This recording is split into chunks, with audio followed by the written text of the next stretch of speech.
সদৌ অসম সংখ্যালঘু ছাত্ৰ ইউনিয়ন আমচুৰ দক্ষিণ বৰপেটা জিলা সমিতিৰ নতুন কমিটিৰ শপত গ্ৰহণ অনুষ্ঠানৰ সফল সামৰণি দেওবাৰে চেঙা সমষ্টিৰ অন্তৰ্গত দক্ষিণ বৰপেটা জিলা আমচুৰ শপত গ্ৰহণ অনুষ্ঠান অনুষ্ঠিত হৈ যায় আলুপতি মাজৰচৰ বজাৰ কমিটিৰ কাৰ্যালয়ৰ প্ৰাংগণত শপত গ্ৰহণ অনুষ্ঠানটি সুকলমে অনুষ্ঠিত হয় উক্ত অনুষ্ঠানত নৱগঠিত দক্ষিণ বৰপেটা জিলা আমচুৰ সভাপতি ৰুহুল আমিন সাধাৰণ সম্পাদক ৰফিকুল ইছলাম সমন্বিতে নতুন কমিটিৰ বিষয়ববীয়াৰ উপৰিও সদস্যসকলে শপত লয় উক্ত শপত গ্ৰহণ অনুষ্ঠানত উপস্থিত থাকে আমচুৰ কেন্দ্ৰীয় কমিটিৰ উপদেষ্টা আজিজুল হক সাংগঠনিক সম্পাদক জেহেৰুল ইছলাম আৰু আমিনুল ইছলাম প্ৰচাৰ সম্পাদক ইকবাল হুছেইন সহ সম্পাদক কাবিলউদ্দিন শেখ কেন্দ্ৰীয় আমচুৰ প্ৰাক্তন বিষয়ববীয়াসকলৰ উপৰিও আমচুৰ বিভিন্ন স্তৰৰ সংগ্ৰামীসকলেও উক্ত সভাত উপস্থিত থাকে সভাত বিভিন্ন আলোচনা উপস্থাপন মৰ্মে আগন্তুক নৱগঠিত জিলা আমচুৰ কাৰ্যপন্থা হ'ব শিক্ষাৰ ওপৰত সজাগতামূলক ব্যৱস্থা গ্ৰহণ ঘৰে ঘৰে শিক্ষা তেতিয়াহে ৰক্ষা এই পদক্ষেপ হ'ব আমচুৰ প্ৰথম কাম লগতে দক্ষিণ বৰপেটাৰ চৰ অঞ্চলৰ নিচাযুক্ত দ্ৰব্য পৰিহাৰ কৰা বাল্য বিবাহ বন্ধ কৰা আৰু চৰ অঞ্চলৰ সংখ্যালঘু ৰাইজৰ জ্বলন্ত সমস্যা জলজলি নদীৰ ওপৰত এখন পকী দলঙৰ নিৰ্মাণৰ দাবী জনাই চৰকাৰৰ ওচৰত সদৰে দাবী উত্থাপন কৰা আৰু ইয়াৰ স্থায়ী সমাধান বিচাৰা এইসমূহৰ বিষয়ত আলোচনা হয় দক্ষিণ বৰপেটা জিলা সংখ্যালঘু ছাত্ৰ ইউনিয়নৰ নৱগঠিত কমিটিৰ শপত গ্ৰহণ অনুষ্ঠান হৈ গ'ল একেৰাহে মোক তিনিটা কাৰ্যকালৰ কাৰণে সভাপতি নিৰ্বাচন কৰিছে যাৰ কাৰণে আমি আমাৰ আমচুৰ প্ৰাক্তন বিষয়ববীয়া আৰু আমাৰ বিভিন্ন আঞ্চলিকৰ প্ৰতিনিধি বন্ধুসকলক এই জগতে মই ধন্যবাদ কৃতজ্ঞতা জ্ঞাপন কৰিছোঁ আৰু এই আজি তৃতীয়বাৰৰ কাৰণে কাৰ্যভাৰ গ্ৰহণ কৰি আমি সিদ্ধান্ত গ্ৰহণ কৰিছোঁ যে বিগত দিনতো আমি আমচুত মজিয়াত থাকি আমি চৰাঞ্চলৰ উন্নয়নৰ কাৰণে বহুত কাম কৰিছোঁ আৰু অনাগত দিনৰ কাম কৰাৰ কাৰণে আমাৰ ইচ্ছা আছে আৰু এইবেলি আমি কাম কৰিম বিশেষভাৱে আমি চৰাঞ্চলৰ শিক্ষাৰ ক্ষেত্ৰত আমি আগতো কাম কৰিছোঁ এইবাৰ আৰু অধিক শক্তিশালীভাৱে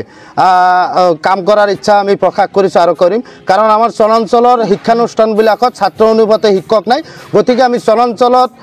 শিক্ষানুষ্ঠানবিলাকত যাতে ছাত্ৰ অনুপাতে শিক্ষকৰ ব্যৱস্থা আমাৰ চৰকাৰে কৰে তাৰ বাবে আমি কাম কৰাৰ কাৰণে আমি ইচ্ছা গ্ৰহণ কৰিছোঁ আমি সিদ্ধান্ত গ্ৰহণ কৰিছোঁ আৰু বিশেষভাৱে আমাৰ চৰাঞ্চলৰ গুৱাহাটীলৈ যোৱাৰ এটাই ৰাস্তা আমাৰ জলজলি গতিকে এই জলজলিৰ ওপৰত যাতে এটা পকী দলং হয় তাৰ কাৰণে আমি সিদ্ধান্ত গ্ৰহণ কৰিছোঁ কাম কৰিম আৰু শেহতীয়াভাৱে আমাৰ চৰাঞ্চলৰ মাজত ড্ৰাগছৰ প্ৰৱণতা কিছু পৰিমাণে আমি লক্ষ্য কৰিছোঁ গতিকে আমি দক্ষিণ বৰপেটা জিলা সমিতি আমি এটা লক্ষ্য স্থিৰ কৰি লৈছোঁ যে আমাৰ এই কাৰ্যকালৰ ভিতৰতে চৰাঞ্চলৰ ভিতৰত যাতে ড্ৰাগছ সেৱন কৰা কোনো এটা ব্যক্তি যাতে নোলায় তাৰ বিৰুদ্ধে আমি সিদ্ধান্ত গ্ৰহণ কৰিছোঁ ড্ৰাগছ চাফাই অভিযান আমি আৰম্ভ কৰিম অতি সোনকালে আৰু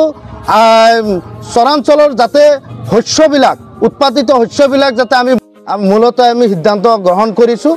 এইখিনি আগত ৰাখি আমি বাল্য বিবাহৰ ক্ষেত্ৰত আমি আগতেও কাম কৰিছোঁ এইবাৰো আমি সিদ্ধান্ত গ্ৰহণ কৰিছোঁ বাল্য বিবাহ যাতে আমাৰ চৰাঞ্চলৰ মানুহৰ মাজত যাতে বাল্য বিবাহ নহয় তাৰ কাৰণে আমি কাম কৰাৰ আমি ইচ্ছা প্ৰকাশ কৰিছোঁ আৰু এই কামখিনি কৰাৰ ক্ষেত্ৰত আপোনালোকৰ মিডিয়া মাধ্যম হওক বা আমি গোটেই চৰাঞ্চলৰ মানুহক আমি সহায় সহযোগিতা আমি আন্তৰিকতাৰে কামনা কৰিছোঁ আৰু আমি দক্ষিণ বৰপেটা জিলা সমিতিসমূহ চৰাঞ্চলৰ লগতে বিভিন্ন অনুষ্ঠান প্ৰতিষ্ঠানৰ সহায় সহযোগিতা আপোনালোকৰ মাধ্যমত আমি কামনা কৰিছোঁ দক্ষিণ বৰপেটা জিলা সংখ্যালঘু ছাত্ৰ ইউনিয়নৰ নতুন কমিটিৰ শপত গ্ৰহণ অনুষ্ঠানটো হ'ল আৰু এই শপত গ্ৰহণ অনুষ্ঠানটোত আমি কেইবাটাও কাৰ্যসূচী হাতত লৈছোঁ এটা হ'ল বিশেষকৈ আমাৰ চৰাঞ্চলত যিটো নেকি ড্ৰাগছ এই ড্ৰাগছৰ বিষয়ে আমি ইতিমধ্যে ৰোজাৰ পিছতেই আমি ধাৰাবাহিকভাৱে এটা গণতান্ত্ৰিক আন্দোলন কৰিম যাতে ড্ৰাগছটো যাতে আমাৰ চৰাঞ্চলৰ পৰা কেনেকৈ নিৰ্মূল কৰিব পাৰোঁ এইটো আমি এটা সিদ্ধান্ত লৈছোঁ দ্বিতীয়তে আৰু এটা সিদ্ধান্ত লৈছোঁ যিটো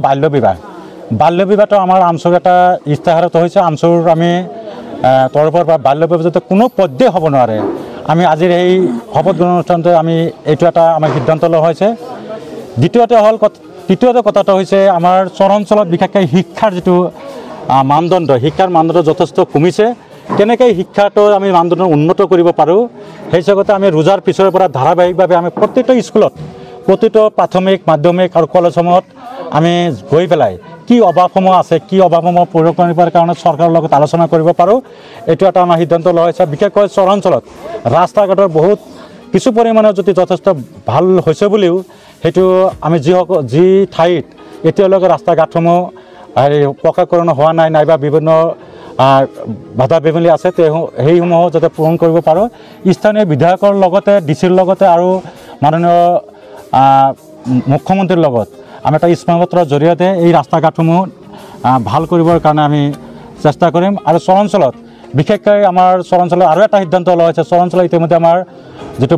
ব্লক ইতিমধ্যে ঘোষণা হৈছে যদিও আমি এতিয়ালৈকে ষ্টাফটো পোৱা নাই। ইতিমধ্যে আমি ষ্টাফটো আনিবৰ কাৰণে আমি আমচুৰ তৰফৰ পৰা ওপৰত মন্ত্ৰী আৰু মন্ত্ৰীসকলৰ লগত আলোচনা কৰি আমি ষ্টাফটো আনিবৰ কাৰণে আমি সিদ্ধান্ত লৈছোঁ। তৃতীয়তে আমাৰ চৰাঞ্চলত আৰু দুটামান ব্লকৰ দাবী উত্থাপন কৰিছোঁ। এটা হ'ল আমাৰ চক্ৰ বিষয়া যিটো SDC অফিচ, সেইটো আমাৰ লাগে। আৰু এটা হ'ল BO অফিচ, এই BO অফিচ আৰু CD অফিচ, এই তিনিটা অফিচ আমাৰ চৰাঞ্চলত বিশেষকৈ আমাৰ ইতিমধ্যে চেঙা সমষ্টি হোৱাৰ লগে লগে আমি প্ৰায় আমাৰ 12টা পঞ্চায়ত হৈ গৈছোঁ, প্ৰায় 1.5 লক্ষ মানুহ আমাৰ চৰাঞ্চলত হৈছে। গতিকে এই তিনিটা ডেভেলপমেণ্ট অফিচ আমাৰ চৰাঞ্চলত লাগে আৰু এইটো আমাৰ সিদ্ধান্ত লোৱা হৈছে। আৰু ইতিমধ্যে আমি CM ছাৰক আমি হেৰি কৰিছোঁ। আৰু এটা সিদ্ধান্ত লোৱা হৈছে, বিশেষকৈ আমাৰ নগৰবেৰা আৰু আলুপতি, মাজেশ্বৰ, খোলাবান্ধা, বাগমাৰাচৰ, মৈৰেদি, পাঠিমাৰি এই অঞ্চলসমূহৰ মানুহৰ যাতায়াতৰ ব্যৱস্থা দুৱাৰমুক্ত হ'ল কেৱল নগৰবেৰা পাৰঘাটৰ মাজেদি আমাৰ বিভিন্ন ঠাইত যাব লাগে। মেঘালয়, গুৱাহাটী, গোৱালপাৰা সকলো ঠাইতে যোগসূত্ৰ হ'ল এইটোতে। ইতিমধ্যে মৌজা কমিটি আৰু আমাৰ ৰাস কমিটিয়ে এটা সিদ্ধান্ত লৈছে বুলি আমি শুনা পাইছোঁ যে আমি তেখেতসকলৰ লগত কেনেদৰে আলোচনা কৰিব পাৰোঁ আৰু সেই আলোচনাৰ মাধ্যম যাতে আমি এই মানুহবিলাকে যাতে যাতায়াতৰ এটা ব্যৱস্থা কৰিব পাৰোঁ, এইটো এটা তেখেতৰ লগত আলোচনাৰ সিদ্ধান্ত মৰ্মে আমি এইটো এটা সিদ্ধান্ত লৈছোঁ। এইখিনি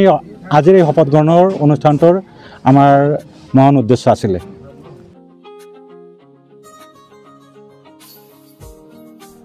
বাগমাৰা চহৰৰ পৰা নুৰজামাল হুছেইনৰ ৰিপৰ্ট, অসম টুডে।